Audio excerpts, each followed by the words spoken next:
Obrigado, Flávia Lefebvre. Moisés Mendes, eu nem sei por onde começar, porque nós temos temas a granel, como se diria, como se dizia antigamente.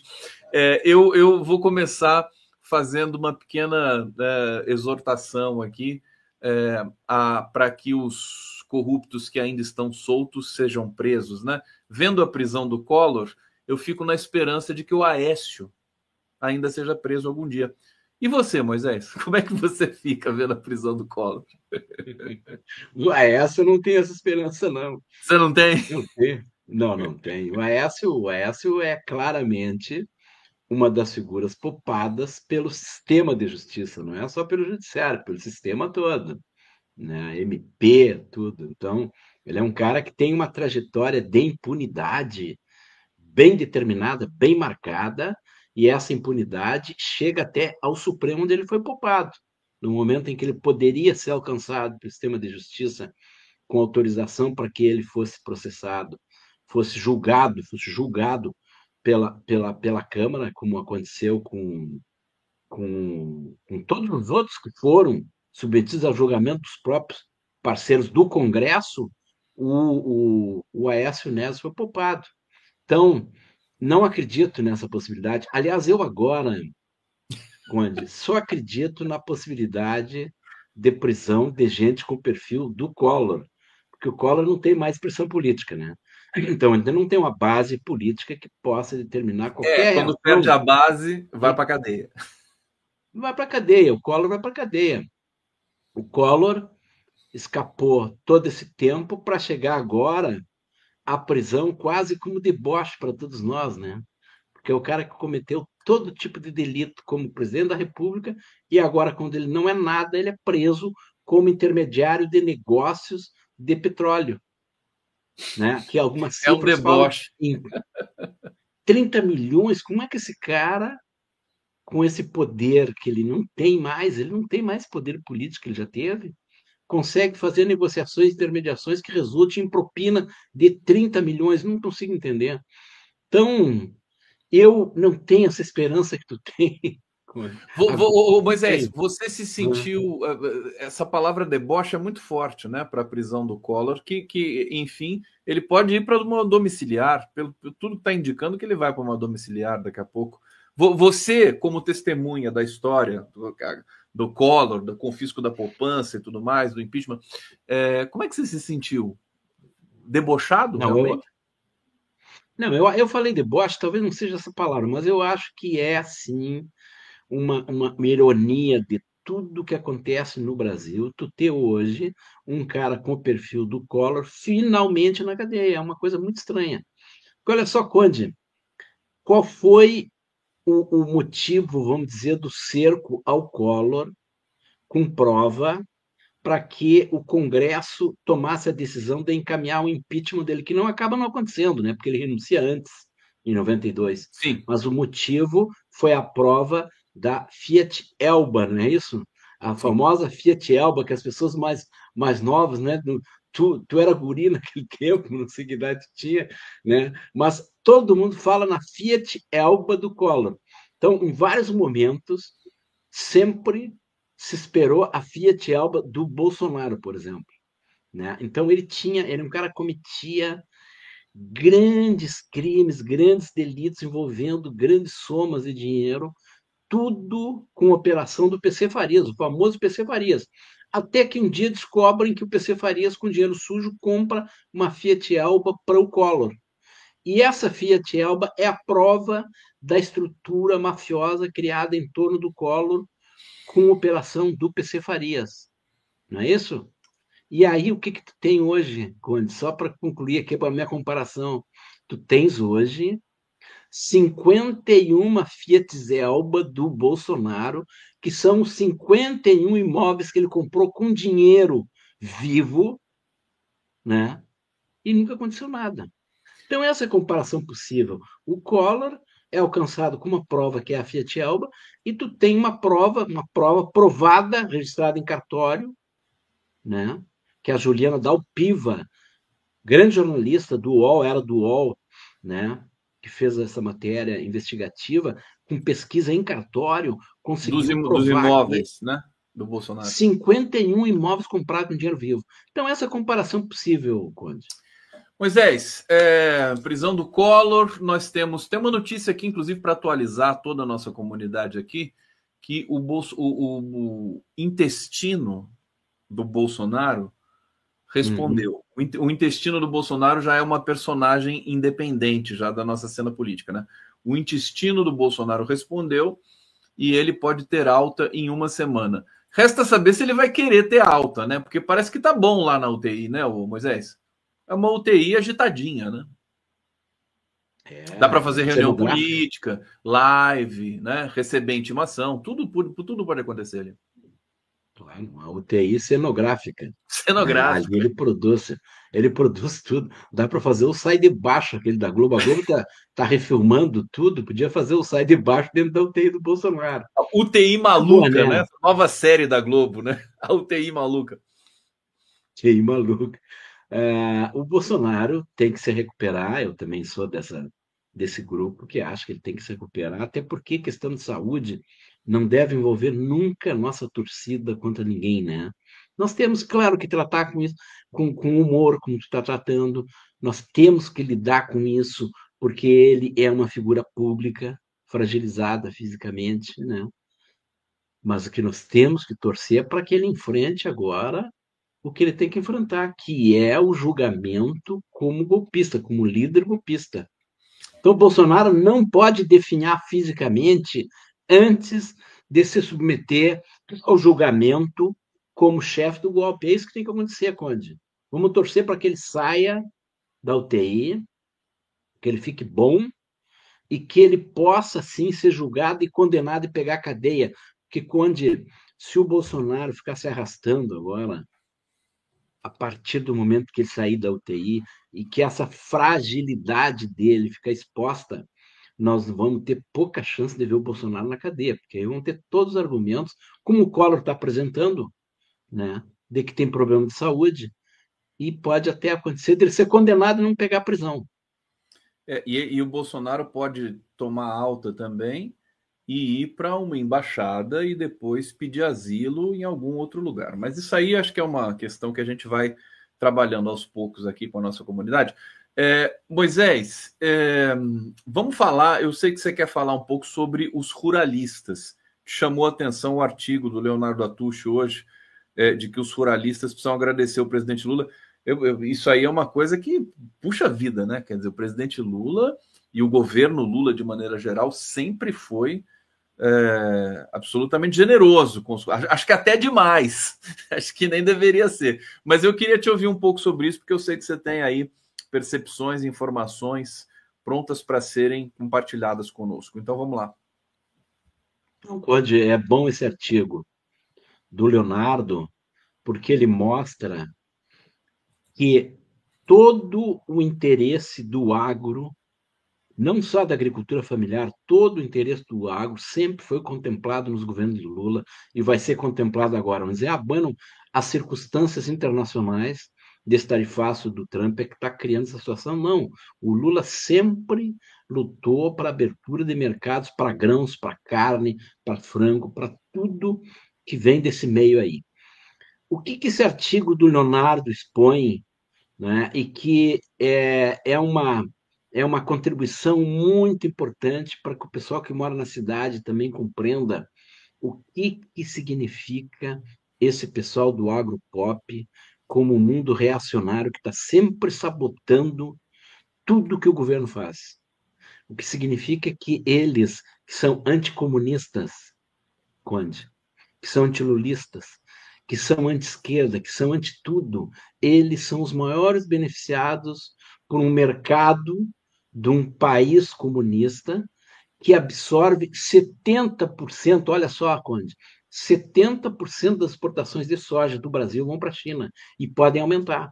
E podem aumentar para o Japão, podem aumentar para o mercado asiático todo, por causa dessa situação criada pelo Trump. Então, é bom o artigo do Leonardo nesse sentido.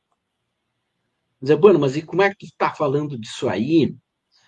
Como um cara que é da cidade? Não, eu sou interiorano, que morei em 6 cidades gaúchas e morei 6 anos na região da soja, onde predomina esse perfil que o Leonardo aborda aí no artigo, ultraconservador. Não é conservador, é ultraconservador e cada vez mais. Essa região noroeste do estado, aqui do Rio Grande do Sul, que é a origem da soja no Brasil, a soja surge aqui no Rio Grande do Sul, no noroeste do estado. Eu morei nessa região. Essa região é tomada pela extrema-direita, não é mais pela direita. E o Lula, sabe onde é que o Lula venceu? Aí, nesse entorno da soja, aqui no Rio Grande do Sul, só em Bossoroca, que é a terra do Olívio Dutra. A terra do Olívio Dutra é quase uma ilha cercada de direita por todos os lados. Essa é a região da soja, da qual o Leonardo fala aí, quando claro que ele está falando do agro em geral e particularmente da situação do agro do Centro-Oeste, mas essa é a região da origem que origina a soja de produção intensiva exportadora, essa região aqui. Então é bom esse artigo, deve ser lido para que tenhamos a compreensão do que significa essa abertura de mercado para o grão brasileiro, num contexto em que cada vez mais, Conde, esse reduto é ultraconservador e é bolsonarista. O Raimundo Leite está dizendo aqui no bate-papo, o caro Moisés, o agro se beneficia de subsídios de governo desde a década de 60, JK. Mas o fato é que o Lula, inclusive, parece ter um carinho especial pelo agro, né? Ultimamente que ele, né, acho que com algumas pessoas falando um pouco ali no entorno do presidente, falou, olha, tem que dar atenção para a agricultura familiar, você precisa ter um financiamento, né? Claro que não vai ser igual a esses 400 bi que vão meio que anualmente para o agronegócio, mas como tu disse aqui, eu já estou pegando o sotaque gaúcho teu aqui, viu, ô Moisés? Como tu disse aqui, já estou pegando esse sotaque gaúcho. Os trejeitos e a prosódia, né? Porque o Lula sai pelo mundo vendendo o agronegócio, trabalha para o agronegócio, né? É uma coisa impressionante, realmente. E a bancada do agro é uma diversidade para o governo. Agora, deixa eu dividir uma percepção contigo, antes de trazer mais temas aqui, pontuais, que foram destaques nesse final de semana, na semana passada, final da semana passada e hoje, né? Que a gente está tendo já uma movimentação forte em Brasília. Eu estou com a percepção de que a direita está numa situação muito difícil, Moisés. Primeiro, não conseguiram emplacar o projeto da anistia. O presidente da Câmara, Hugo Mota, fez uma reunião ali com os líderes e eu fiquei até com a sensação assim de que ele levou o PL na conversa, né? PL se deu mal. O Sóstenes Cavalcante foi intimado pelo Flávio Dino ontem, tem 48 horas para prestar esclarecimentos para o Flávio Dino. Isso é importante. Comenta para a gente esse tema, vai, vamos lá. Não, desculpa, eu cortei. Cortei, desculpa. Não cortou, não. Já estava pronta a questão. Eu acho que agora nós temos um combo interessante aí, né? Temos um conjunto assim de fatos novos que nos dão alguma esperança em relação a algumas coisas específicas. Por exemplo, cercar esse Sóstenes Cavalcante, que é o porta-voz do Malafaia, que é o cara que tentou agredir, tentou atacar o Mota, chamando de covarde, porque não dava encaminhamento à urgência do pedido de anistia, do projeto de anistia. Quer dizer, e isso é interessante, porque agora esses caras têm que ser acossados, né, como envolvimento, suspeito de envolvimento em negociação de emendas, não é isso? Tem que ser acossados. Todos eles estão muito à vontade, né, Conde? E tem que ter iniciativa do próprio Congresso nessa direção de pegar esses caras que estão agindo assim com impunidade, que eu me surpreendo com o fato de que Nicolas Ferreira, Sóstenes Cavalcante e tantos outros, né, dessa linhagem aí, estejam até hoje completamente inalcançáveis pelo sistema de justiça, todos eles, contudo, o Malafaia chamando, o Malafaia, claro que o Malafaia não tem mandato, mas o Malafaia atacando de novo o Alexandre de Moraes agora num vídeo, deixa eu ver aqui, chamou de ditador desgraçado, Conde. o Malafaia, e não acontece nada com esses caras. Então, tem que começar a acontecer. Esse cerco ao Sóstenes, eu acho que é uma coisa boa e é surpreendente, As porque... coisas têm dado errado, Moisés, se você me permite.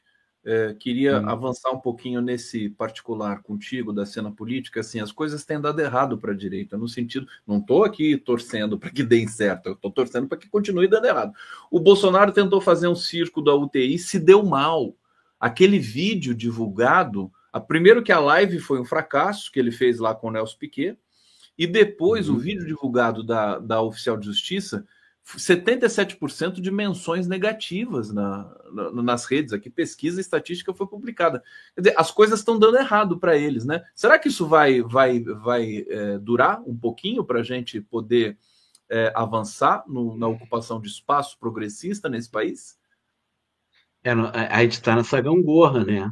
A gente Gangorra. amanhece, a gente amanhece numa segunda-feira como essa, com alguma esperança em relação a muita coisa. Aí a semana que vem nós vamos conversar aqui, as notícias são todas contra nós. Essa oscilação de humores do país, né, está muito grande. O fracasso dessas cenas dele na UTI, isso aí, claro que é uma boa notícia, né? E ele tanto que, por recomendação, inclusive, do Conselho Federal de Medicina de Brasília, né? E de gente da área médica, ele parou de fazer essas lives aí, porque ele sentiu que não tinha efeito, além de não ter audiência, como dissesse, né? Além do efeito ser negativo, ele não teve audiência, que foi um fracasso total. Então, as lives de dentro da UTI não funcionam. Pessoas, vamos dizer assim, brasileiros, brasileiras que pretendam fazer lives dentro da UTI, não funciona. Nós vamos alertar, né, Conde? Para que ninguém não tente fazer lives dentro da UTI que não dá certo. A próxima recomendação das UTIs no Brasil é assim, proibido fazer live. Proibido, não dá certo. Não tente fazer lives, né? Então, mas é uma situação, eu acho que ela recrudesce também, porque ela vem de um tempo, as convocatórias da direita para as ruas também fraquejaram um pouquinho, né? As últimas duas, pelo menos. Não tem mais alcance, né? Tu tem a esquerda, tu tem, claro que isso é uma certeza e não tem que tergiversar, vamos dizer, na abordagem desse assunto. A esquerda não consegue, mas eles vinham conseguindo até o momento em que há um esgotamento das ruas, né? Como apelo no Brasil. Há um cansaço. E agora, bueno, aí vamos ter que esperar. É claro que agora tem campanha ano que vem, aí muda todo o cenário. Tu falasse aí do Ciro Gomes, está terminando Verdade. esse tempo? Não. É uma Não. internauta aqui. O que é em Não, a relação ao pergunta que era o o Ciro seguinte: não, Gomes? é o Carlos Lupe. O Carlos Lupe é do PDT e ele está perigando ali agora à frente do Ministério da Previdência Social. E a internauta perguntava, eu acho que até tem esse comentário ainda aqui gravado, deixa eu voltar nele aqui, que daí você responde. Por quê? Aqui, ó. Flávio, o que dizer, né? E aí eu passo para você. O que dizer do silêncio do Ciro Gomes no PDT? Acho que a formulação é essa, né? Diante do escândalo do INSS. O Ciro Gomes tem resposta pronta para isso, né? Tudo para ele tem. Mas o que você diria sobre isso?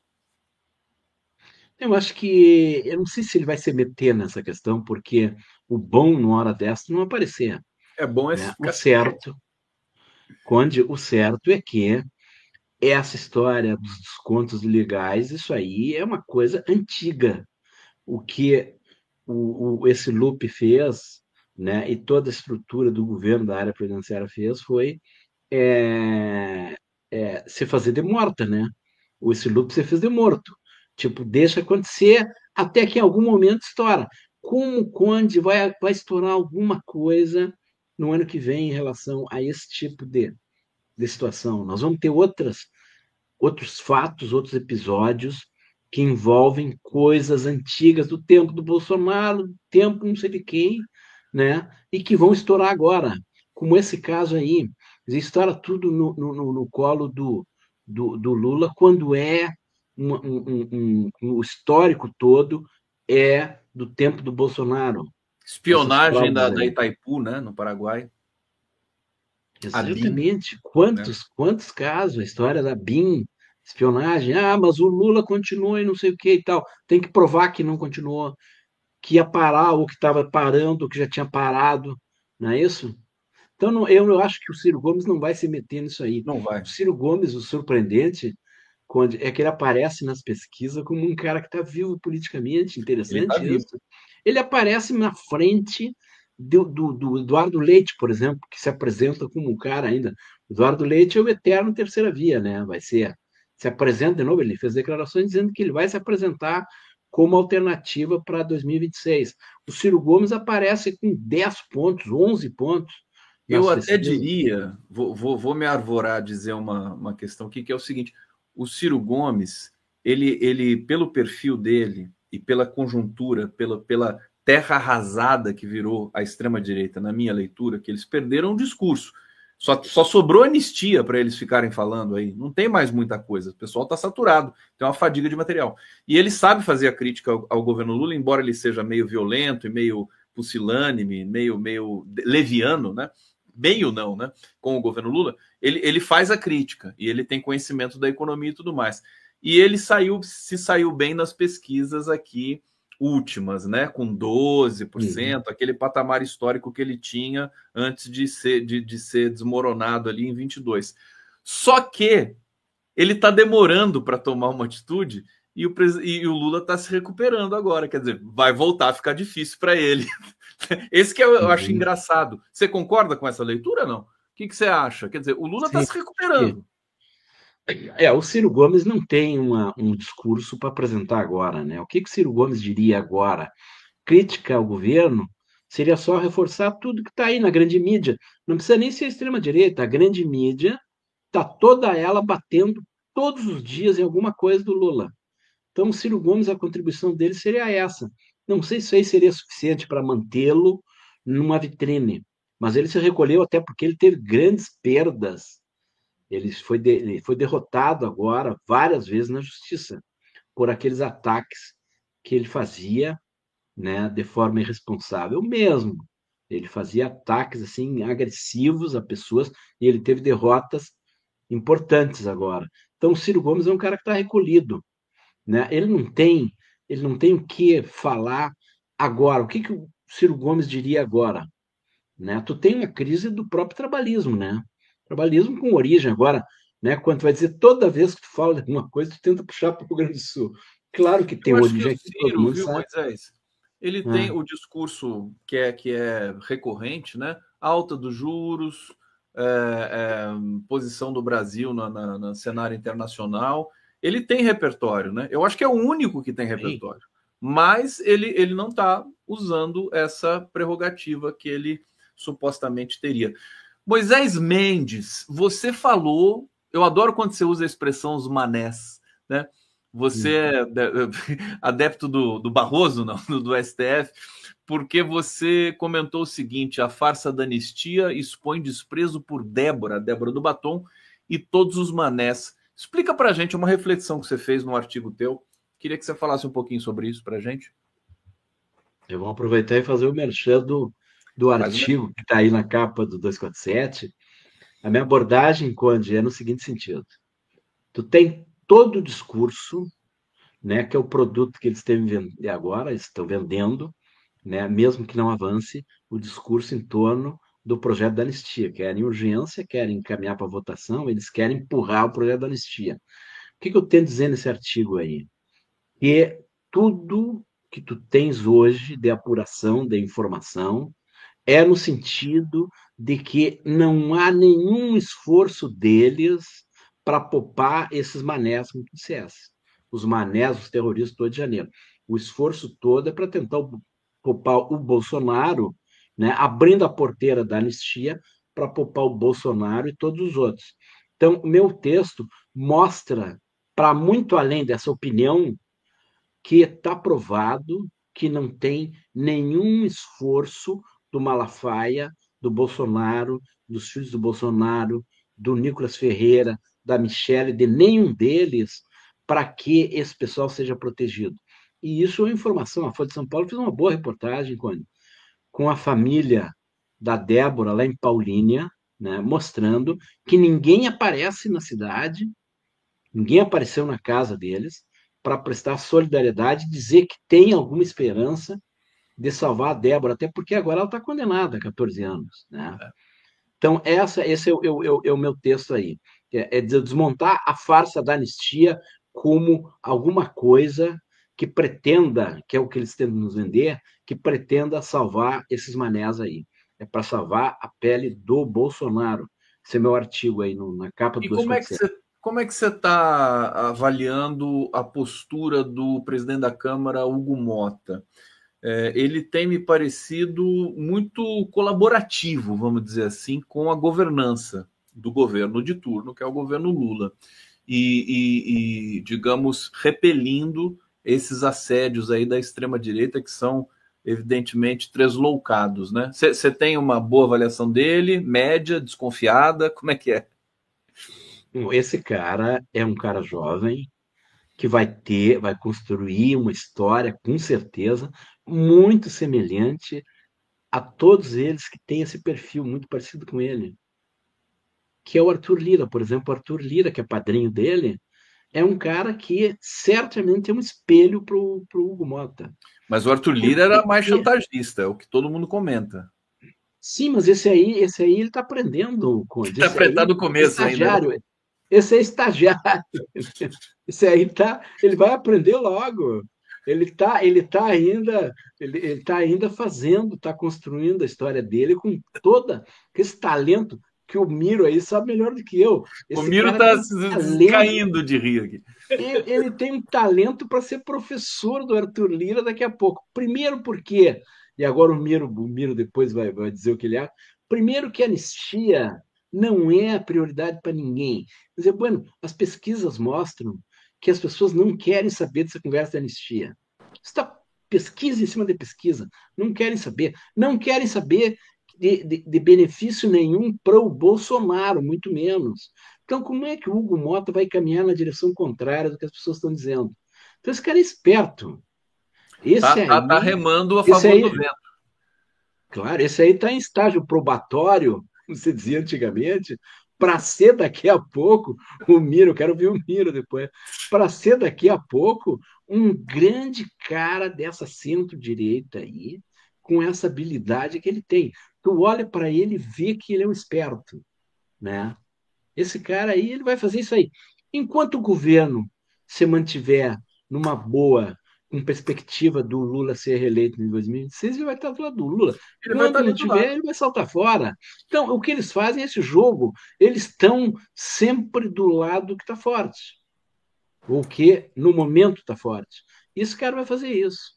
Ele é um grande aprendiz de toda essa tática de Eu tenho uma centro-direita. informação, viu, Moisés e Altamiro? Ô, Miro, bem-vindo, Miro, meu querido. É, grande, tá rindo, tá adorando essa história. Tem uma história do Hugo Mota que o Lula, muito esperto, né, levou o Hugo Mota para o Japão e para o Vietnã, né, naquele avião, todo mundo ali, aquela conversa toda, né? E o Hugo Mota ficou impressionado não só com questões ali internas, mas também com a deferência ao Lula, né, pelo imperador japonês e pelo Vietnã e tudo mais. E aí o comentário que tem em Brasília quando ele voltou é que ele ficou impressionado com a força de trabalho do Lula. Eu falei, nunca vi alguém o primeiro a acordar, o último a dormir, né? O Lula. Aí ele voltou, né? O Lula ganhou o Hugo Mota. É claro que isso está acontecendo, como disse o Moisés aqui, porque o Hugo Mota está vendo que fora desse contexto não tem muita coisa para prosperar, né? No caso que diz respeito a ele. Meu querido Moisés Mendes. Até porque ele não quer ficar marcado como o cara que abriu a porteira não para a anistia dos manés, mas para a possibilidade de anistia dos outros. Já imaginou esse cara ficar marcado como sujeito que deu urgência para o encaminhamento do projeto da anistia e todos lembrarem, eu, tu, Altamiro, toda vez que conversar aqui, dizer assim, você lembra do Mota, aquele cara que abriu a porteira para a anistia dos terroristas do Rio de Janeiro? Então isso ele não quer. Um abraço para vocês. Vou ouvir o Obrigado, Miro agora Moisés. aqui. Grande Moisés, abração, mestre.